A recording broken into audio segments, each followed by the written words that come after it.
So my husband, Ted, is in the military. We have generally lived on base every station we have been to, because the surrounding towns can be very crime-ridden and sketchy. And with my husband gone most of the time, the extra security is really appreciated. I work from home due to us moving so often.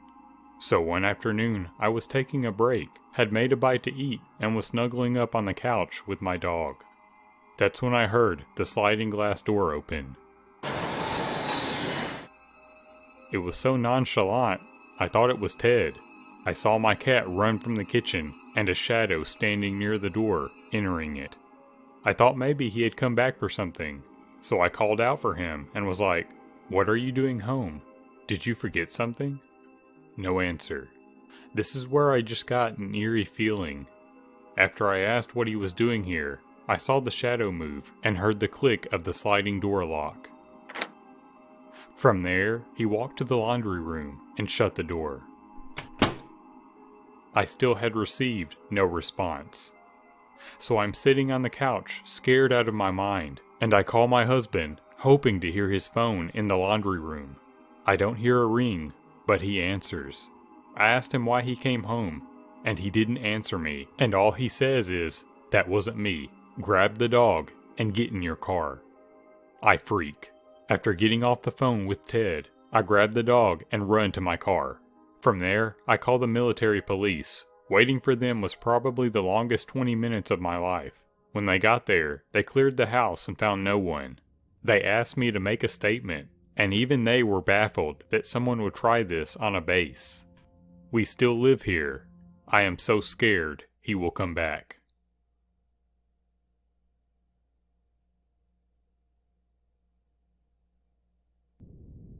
For a bit of backstory, my mom was dating an abusive prick at this time. We'll call him Ian. Because of Ian and the crazy fights they had gotten into, we couldn't lock up my house at all. He had kicked in both the front and the back door to the house, and they were never fixed. My mother and Ian were at the bar all day, every day. I told you this so you would know why the house wasn't locked up, and where my parents were when this happened. This incident occurred when I was around 12 years old, and my little brother was around 10. I was a really small girl at this age, and my brother was sick all the time, so he was very, very tiny and frail. My mother and Ian were at the bar, as usual. When you opened my front door, it put you in the living room, and you could see the back door. There was a hallway to the right that led back into the bedrooms, and this is where my brother and I were. We were in his bedroom with the door closed playing something on a PlayStation. It was around midnight or 1 a.m. and we were playing and having a good time when I heard a weird noise. My brother didn't hear it and I didn't want to creep him out. I told him that I wanted to go get a drink and told him to stay in the room and I would bring him something. To get to my kitchen, you would have to walk down the hallway in front of both the front and back door because it was behind the living room. I kept hearing strange noises, so before I left out of my brother's room, I told him to get into the closet and work on our fort so that it would be ready when I was done getting our drinks and a snack. I raised my little brother for the most part and took care of him. I had a terrible feeling, a sense of dread. I could tell something wasn't right, and this was a way to get my brother to hide without scaring him. He frightened easily and had really bad asthma attacks, and at this time, we had no inhaler or his breathing treatment machine for him. I knew if he started having an asthma attack, on top of being scared, it wouldn't be pretty. Anyway, I left the back room and decided to see what was going on, because I was such a badass at 12 years old, but I had to protect my little brother.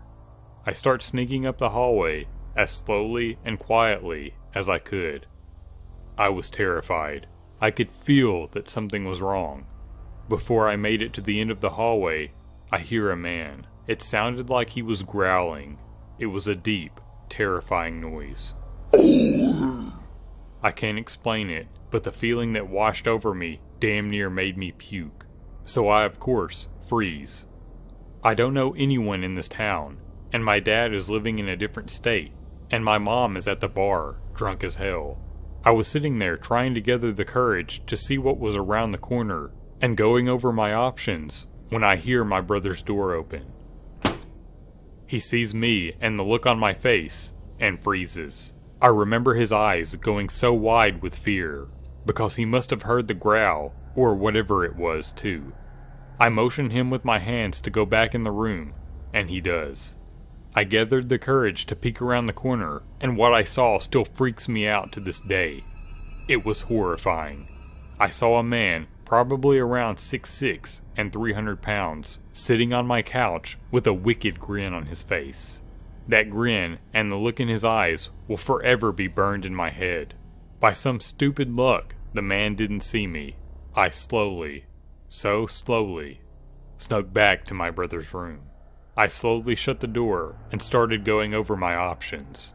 My little brother was already horrified because of the growling noises this man was making. I am so thankful he wasn't the one who saw what was out there. I mustered my brave, big sister face and calmly told him that there was a man that I didn't know on the couch, and he needed to be very quiet, and I needed him to be brave and keep his breathing in check. My little brother adored me and looked up to me. So when I told him that I needed him to be brave, he tried his best. I told him not to move, and he didn't. The first thing I tried was the window, but it wouldn't budge. It was completely stuck. I'm making myself stay calm, for my brother's sake, but I know what's sitting out there. So since the window was stuck, I decided to start looking for a weapon. My older brother lived here, and I know he had swords somewhere. I don't remember where he was. As I'm looking for a weapon, I hear the man sing, "I know you're here." Fuck! My stomach knotted up. The hair on the back of my neck raised, and I instantly got a cold sweat. And then I hear it. My little brother had started wheezing. Asthma attack. Fuck, fuck, fuck. I hugged him, reminded him about being brave, and told him to sit still and focus on his breathing. I started frantically trying to get my window open, but it was stuck. I looked around and started moving blankets when I found my older brother's cell phone that he always forgot. I remember thinking that I was lucky and felt a bit of relief. I immediately called the police and told them what was going on, hysterical at this point, but still remaining quiet. The dispatcher told me to remain on the phone so she could hear what was happening when the man started banging on our bedroom door. It had been about 5 minutes into the phone call when this happened, and I could no longer remain calm. I fucking lost it. I started screaming. I mean blood-curdling screaming. The kind of screaming that would send chills down your spine if you heard it. I forgot to mention that our bedroom had the only working lock, so the door was locked. He was trying to get in and banging on the door. His banging got louder and louder. He was screaming to let him in, when it went completely silent. Then he did the creepiest, most terrifying thing ever. He started fucking laughing. "You know I could just bust this door down in about 2 seconds, little girl." Now he's lightly knocking on the door and asking for me to open it. His demeanor completely changed. I then heard a scraping at the door. What I had imagined it was, in my 12-year-old head, was he was scraping the door with his really long fingernails or something, but that wasn't the case. Then I hear the police start screaming at him to get on the ground, put his hands up. I heard him putting up a fight, followed by more yelling, and eventually silence. After a few minutes, there was a knock on my door, but at this point, I was too terrified to open it.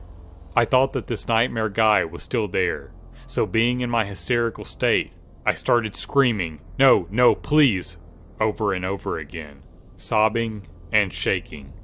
I couldn't stay brave for my little brother anymore. I was on the floor holding him this whole time, convinced we were going to die. Eventually, I calmed myself a bit, and this time a female officer was at the door, so I opened it. There were about 5 cops standing in the hallway, listening to me being hysterical. I refused to let go of my brother at this point, but we both ran to this female officer and just collapsed, sobbing hysterically. It turns out this guy was completely wasted and high on drugs. I remember the cops walking me up to him and having me stand in front of him to ask me if I knew this man. I didn't, but I'll never forget standing in front of this huge man, looking into his brown eyes that were completely bloodshot and filled with hatred.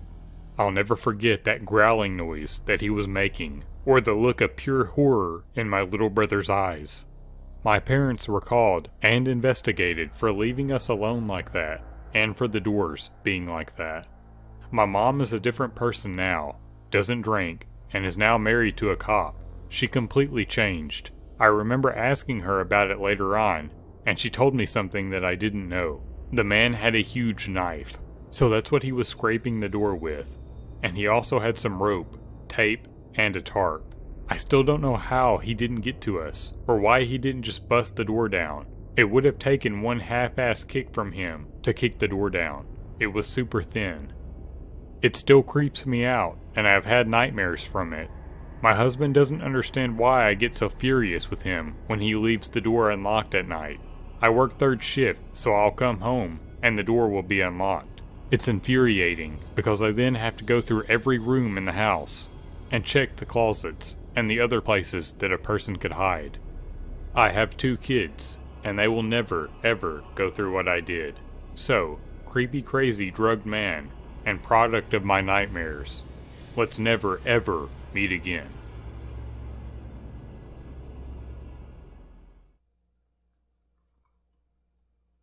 It was the middle of summer, and my parents had left for the weekend to go to our house in Cape Cod. It's about a 2-hour drive away, so it's no big deal for them to leave me alone for a few days. My mom had made some pulled pork and pasta for me to heat up, to eat whenever, and I had some money if I wanted to order a pizza. Things were all good. The first night I was alone, I stayed up till 3 in the morning playing Xbox, so I woke up really late the next day. I checked my phone when I woke up and saw it was a little past 1. I had made plans to play some street hockey with my friends at 3, so I threw myself out of bed and stumbled into the shower. I take really long showers, so when my parents are gone, I go mental. I was in there for about 45 minutes on my phone, scrolling through Reddit and Twitter and whatnot, when I heard my front door open. The bathroom is directly up the stairs from the back door, and the thing is pretty loud when it opens and closes. I immediately froze, since obviously I was supposed to be alone. I waited for about 2 minutes, ears trained in trying to hear anything else. Nothing. I figured it was just the wind, or maybe my parents were home early, so I turned off the shower, wrapped my towel around myself, and slowly walked down the stairs to check it out. So it's a really tight spot, kind of like replacing the rail with a wall, so I can't see into the kitchen when I walk down. Even though my house is old as shit, and each step on the stairs makes a super loud creak, I still took my time and tried to be as quiet as possible. I probably took 45 seconds walking down all 12 of the stairs. So when I get to the second to last stair, right before I could see around the corner into the kitchen, I take a little breath to compose myself. In my mind, I knew I was being stupid. There obviously wasn't anything in the kitchen. There's no way I wouldn't have heard another noise. And there's no reason for them to still be in the kitchen, even if there were burglars or something in the house. After sort of mentally chastising myself for being such a wuss, I sort of chuckled to myself for being so stupid, and just normally walked the last 2 stairs and turned the corner into the kitchen. Standing about 2 feet away from me, in the middle of my kitchen, is a man staring straight at me, perfectly still, with a massive smile across his face, just staring at me. The thing I remember most vividly wasn't his face or his smile, but his arms. They weren't just at his side. He held them in the strangest, most abnormal position I've ever seen. They were where one would normally hold their arms, but he had rotated them to the point where they were almost completely reversed, as well as lifting them up and a little behind himself. I don't know why I remember this so much, but it's just the most demonic, abnormal position I've ever seen. Honest, I think I almost had a heart attack right there. Looking back, I can realize how fucking creepy the situation was, but in the moment, I just took a step towards him and punched him as hard as I could in the jaw. sort of half slapping, pushing him towards the ground. The second I connected, I beelined up the stairs, dropping my towel in the kitchen with my heart beating out of control. I fucking sprinted into my room and locked the door behind me. I quickly put up a chair against the doorknob, like you see on TV. Almost without thinking, I immediately called 911, and nearly in tears, I told the operator what happened. As I sat on the floor of my room, in practically the fetal position, staring at the door and praying that a cop would be here soon, I noticed the light coming from the gap between my door had stopped. The fucker was standing outside my door. There's no words to describe the feeling I had. I was paralyzed with fear, watching the shadow across the bottom of the door shift in tiny ways. I stayed balled up, staring at the gap, and praying the man would go away for what seemed like an hour. All the while, the 911 operator was asking, "Hello? Sir? Are you there? Hello?" I didn't want to make a noise, and even if I wanted to move my arms to bring the phone to my mouth, I don't think I could have. Eventually, the light returned to the gap, and I heard the faintest of footsteps, slowly creaking the wooden floorboards as he walked down the hall. It was silent for minutes, as I just sat there curled up, unable to even speak. I heard banging on the front door and the sound of 2 officers entering my house. I finally felt safe, and I opened the door to the 2 of them standing there. I almost cried. Nowadays, my parents don't even leave me home alone anymore, and I check every lock on the house before going to bed. I still get nightmares occasionally, and my heart starts racing whenever I see someone standing still, but I'm doing alright. Even working with sketch artists and a few lineups. The police never found out whoever the fuck was in my house. That sends shivers down my spine every time I look outside, half expecting to see him standing across the street, smiling under a lamppost. I have no idea what he wanted or who he was, but regardless, let's not meet ever again.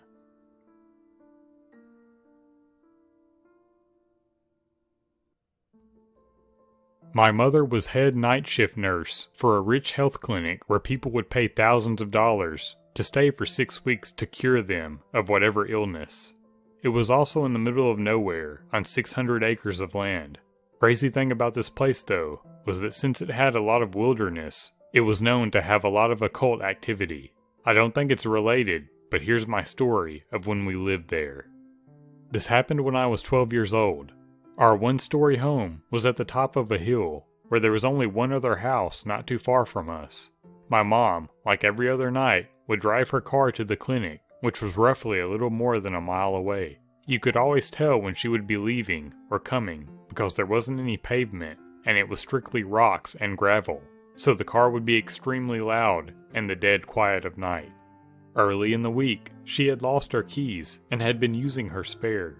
This night particular, I was sitting in my bedroom playing PlayStation, when all of a sudden, I get this sudden heavy mental push to turn everything off, all the lights, and face the wall, pretending I'm sleeping. My heart is racing for no reason since I'm just laying down, but no more than 5 minutes later, I hear my door open.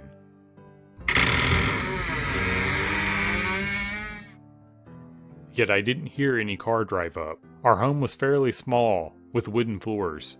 From the entrance, I heard heavy footsteps slowly walk through the living room.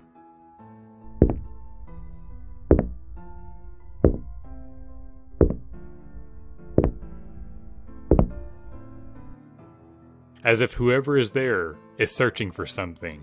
They continue to walk into the kitchen, which my room is directly connected. They turn on the light into the kitchen. At this point, my heart is pounding so hard, it is trying to rip through my chest, but that same mental urge is screaming, "Do not move, do not make a sound." The steps walk through the kitchen and stop at the entrance, overlooking where I'm sleeping. It felt like an eternity, as I helplessly laid there with my eyes closed, focused on not moving, while this person just stared at me. After who knows how long, the person slowly walked out of my home and left. I waited anywhere from 20 to 30 minutes before moving, just in case they were waiting for me to get up. I called my mom to see if she had randomly stopped by home. She said no.